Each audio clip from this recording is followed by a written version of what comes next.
En ce samedi 8 mai, le 104e Giro d'Italia de l'histoire s'élance de Turin, un contre-la-montre individuel d'un peu plus de 8 km dans la cité turinoise, au pays de la Juventus. Qui sera le premier maillot rose de cette édition? L'an dernier, c'est Tao Geoghegan Hart qui avait remporté le Giro, une année Covid qui avait un peu bouleversé les plans puisque le Giro s'était déroulé en fin de saison. Le meilleur temps provisoire de Castroviero est battu une première fois par Matthias Brandle, le champion d'Autriche pour la formation Israel Startup Nation. 5 secondes de mieux que l'Espagnol. Vient ensuite Alexander Vlasov, l'un des favoris du classement général.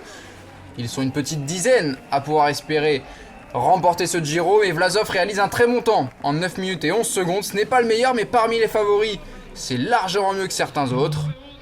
La Jumbo-Visma se présente aujourd'hui avec des candidats à la victoire d'étape. On pense à Tobias Foss, à Edoardo Affini.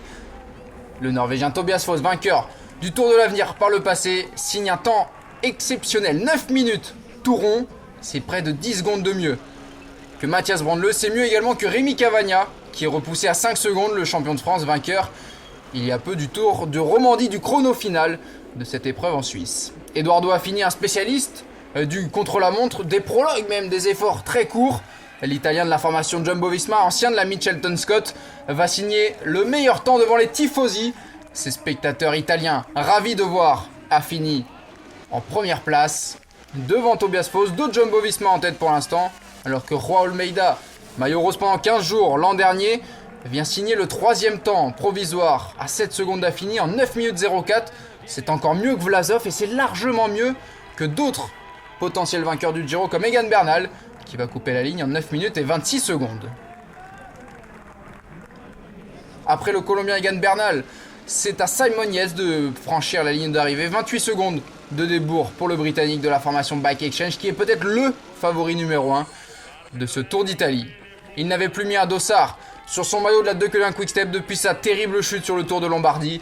Le Belge Remco Evenepoel est en route et il va vite. 4e temps à l'intermédiaire à 2 secondes du meilleur chrono, alors que Filippo Ganna, le champion du monde de la discipline, est parti à pleine bourre. Regardez, le quadruple vainqueur d'étape l'an dernier sur les routes du Giro, qui est parti peut-être pour aller battre son compatriote Edoardo Affini. Attention tout de même à Remco Evenepoel, qui ne sera pas le meilleur temps aujourd'hui, mais qui se place déjà en vue des 3 prochaines semaines. Remco Evenepoel sur la ligne, c'est 9 minutes 06, juste derrière ses équipiers Almeida et Cavagna. Filippo Ganna, champion du monde, et qui va en terminer, il est largement devant. Va-t-il battre le temps d'Edoardo Affini? Ça semble bien parti pour le champion du monde de la formation Ineos Grenadier, qui prend le meilleur temps, 10 secondes de mieux qu'Edoardo Affini, 58 700 de moyenne. Affini ne peut qu'applaudir et baisser sa casquette pour saluer il maestro Filippo Ganna, vainqueur aujourd'hui de la première étape du Tour d'Italie. Il va donc porter le maillot rose comme il l'avait fait l'an dernier. Filippo Ganna devant Affini et Tobias Foss, les deux jeunes coureurs de Jumbo-Visma. 2 autres Deceuninck derrière, Almeida et Cavagna. On retrouve Van Emden et Evenepoel, des spécialistes du contre-la-montre. Gianni Moscon, très bon 10e pour la formation Ineos Grenadier, a tout de même 23 secondes.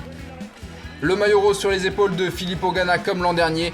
Il a pris rendez-vous chaque année sur le Giro avec ce contre-la-montre inaugural qui lui sied à merveille. On risque de le voir également le dernier jour pour un nouveau contre-la-montre qui devrait voir Filippo Ganna mettre toute sa puissance, tout son talent en exergue. La 2e étape est au départ de Stupinigi pour une étape réservée aux sprinteurs. A priori, on va retrouver Dylan Groenewegen, peut-être pour le premier sprint depuis le Tour de Pologne. Caleb Ewan est ici. Elia Viviani, sur ses terres, aura sans doute à cœur de bien faire.